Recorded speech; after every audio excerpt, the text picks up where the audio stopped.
At Dimapur Press Club, Kampra National Press Day celebrate Krishe Conference Hall Rotary Club Midland kude Dimapur laga alak press khan aishe.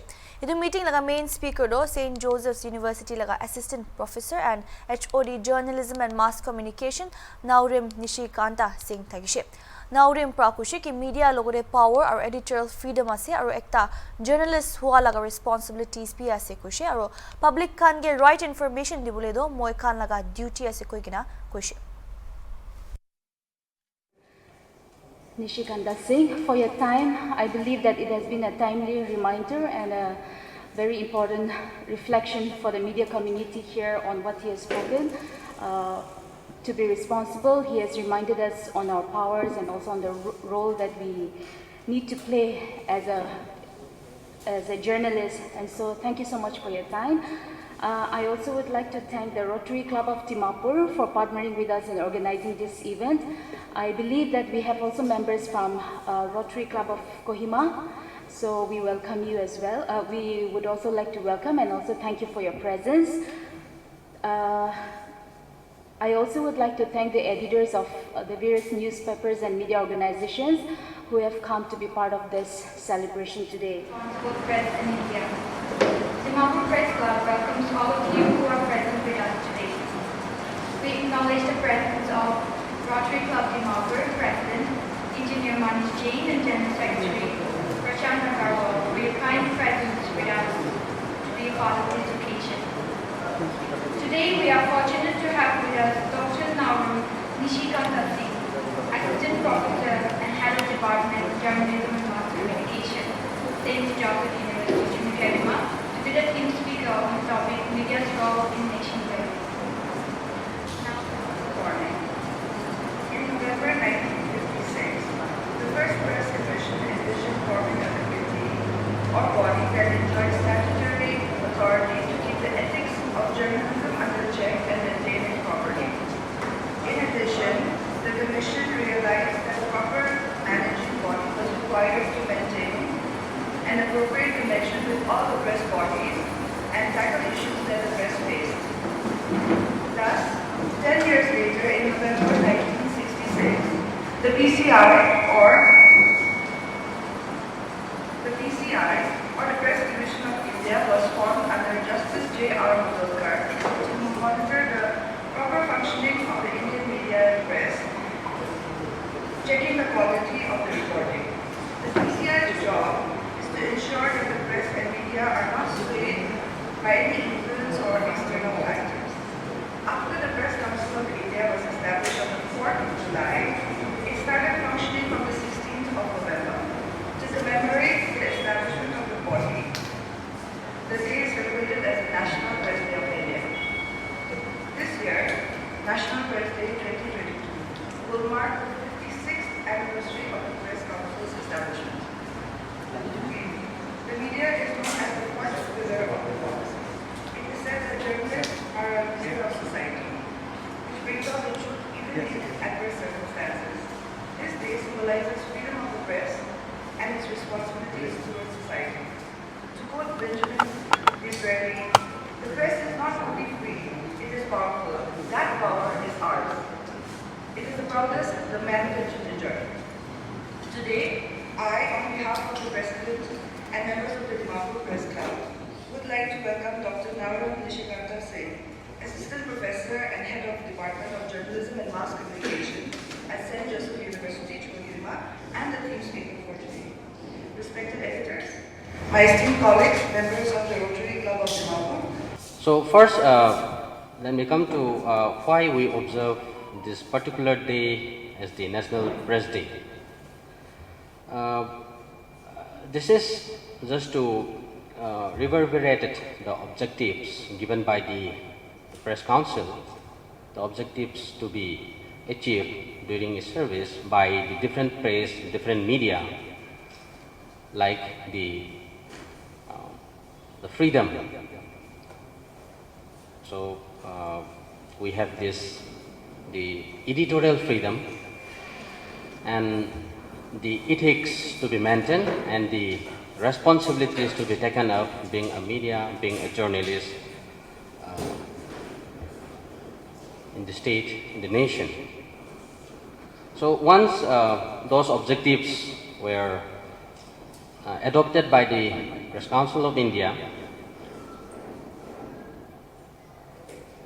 about this press freedom, to improve the standard of journalistic ethics and about the standard of newspaper as well as the news agencies, and moreover to foster a due sense of responsibility. So here, when I mention this responsibility, is where I like to highlight more than functions of media, how responsible a media should be. So it is a step ahead the function that we have. And as per the importance of being importance of media to be part of a nation building, why we are giving this media or why we are considering it as the fourth pillar of democracy. So when we talk about democracy, like it's a form of government, as all of us are very much aware about that, and already we have a very stronghold pillars: judiciary, legislature, and executive, to make the law, to execute the law, and to serve the law. And beyond that and above that, there are something which now we came to know as media. So we are considering media as the fourth pillar of democracy by realizing the importance, the responsibility of being its existence as a part of nation building. So this media, as we know, it serves, or it is the bridging, or it is the link that bridges between the government and the public. Whatever the policies, plans for the society, for the nation to progress more, it is through media that the people get to know about it. And at the same time, if the people, the vulnerables, if we got any problem, if we have any shortcomings, and if we have grievances, then it is the only ultimate weapon is media. Through the media, like we make our grievances and reach to the government, to the authorities. So how powerful media, only we came to know when we embrace, or when we hold the responsibility, not only the role. So nowadays we all are much educated about the media, its role, and what we are lacking, some of us, is about the responsibilities. So when we use this media without the responsibility, then it will be turning to something, a very destructive weapon. As in her welcome speech, Ms. Longkumar talked about the establishment of this press council. Okay, this is an autonomous statutory body which is governed under the law, and we need to know is why this council was established, even though it was established in the year 1966 in India. Yeah, 1966, after the recommendation of the first Press Commission, and after having this Press Council Act of 1965, we established this Press Council of India. But when we look into the history, like there are something else. Like in year 1916, Sweden was the first to establish such institute or such body to look after the importance and to safeguard the standard of publication. So in Sweden, it was established for the first time in the entire world, and it was in the year 1916. But at that time, we don't call it the Press Council. Means they name it with another name, that is the Court of Honor. And why we are using the terminology court? Because court has to do with the judiciary system. but they were using court because it's been given some degree of doing judgment over any kind of unethical publication or any publication that leads to the untoward incident. So to check or to stop from such unethical publications, some powers has been given, empowered this institute. So they name it a court of honor, and still in India also we have certain judicial, we call it quasi-judicial. And some part of the judiciary system has been given to this Press Council of India to check in case when any kind of publications leads to some unwanted incidents. And also we have grievances, appellate board, like we have grievances to appeal that if we encounter any such publication, then we can go for that to give the proper answer, proper judgment over such publications. So certain rights has been given. That's why when we look into this, it is a quasi-judicial, statutory, autonomous body, Press Council. So after 1916, when Sweden established it first, knowing the importance of having this such council to look after the press, different countries has been established their own press councils or whatever, the court, we call it court of honor.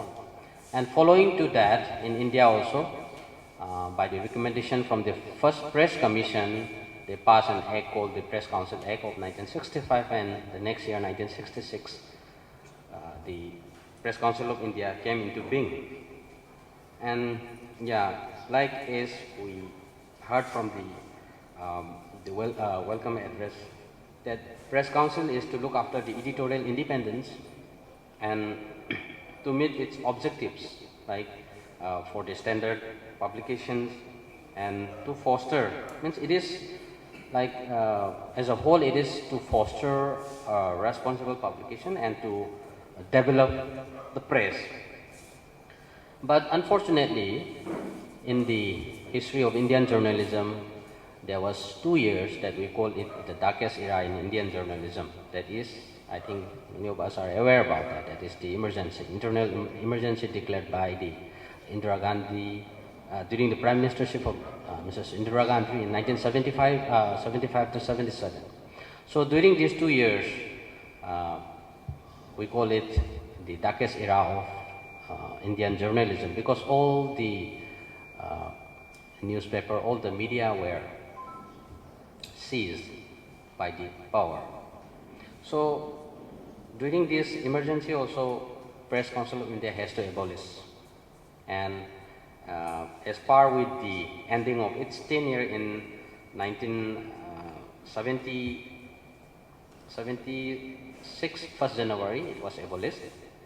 And only after when India came back to its, after emergency, we reenacted this Press Council of India in 1978, and it came into force in 1979. So even though it was abolished, claiming that the objectives that we are bound to make and the code of conduct we are bound to have, you are not achieving those things. That's why there's no a proper reason to have this council. That's why they blame, the government blame the reason by abolishing. But behind that, it is the emergency. And I think almost all the newspaper, they were stopped by the government during this period. So we people since then realized the importance of the press or whatever media. The responsibility of media in nation building. So when I was thinking about it, immediately two things come into my mind. Firstly, in fact, every day we make ourselves as a part in nation building. In fact, whatever we write, whatever we report, whatever we share through the media that we are using. In fact, it can be compared to a piece of brick that we use in building our buildings. So as we write, even for me as I write my cathedral every day, I consider it as a brick in building the nation.